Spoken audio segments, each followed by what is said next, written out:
Rien ne va plus entre deux familles du quartier Kaloroya dans la préfecture de Koya.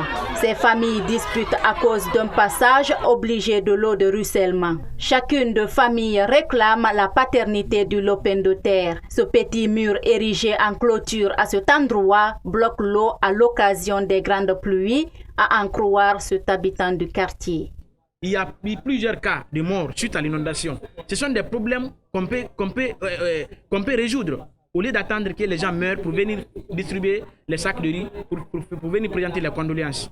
Aujourd'hui, le problème est là. Nous sommes en train de nous battre pour ne pas qu'il y ait une clôture qui va occasionner l'inondation et qui va donner à la mort des hommes. C'est ce que nous sommes en train de faire. C'est pendant ce temps que les autorités compétentes doivent intervenir pour empêcher la barricade de cette partie. Dans ce cas, c'est la vie qui serait sauvée. Mais si chacun défend son intérêt personnel en laissant le monsieur construire la clôture ici, demain ou après-demain, il va avoir de l'inondation. Et en cas d'inondation, il va avoir non seulement des pertes en vies humaines, mais également des pertes en matériel.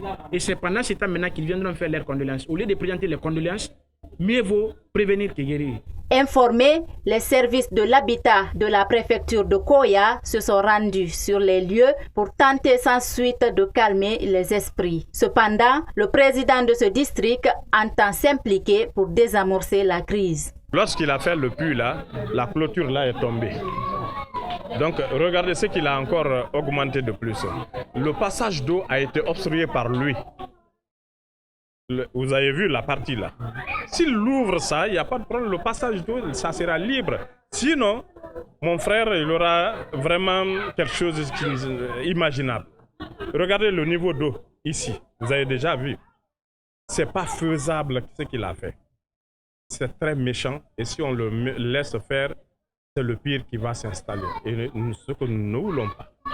Je viens d'appeler le secrétaire général chargé de la collectivité, à l'occurrence M. Adama Kaba. Je lui ai informé aussitôt, lui aussi, il a appelé celui qui est venu de l'habitat de rentrer incessamment. Il l'a convoqué. Je n'ai pas eu la suite d'abord. Ce comportement relance les débats sur la problématique des constructions anarchiques dans les quartiers et le manque de civisme de certains citoyens.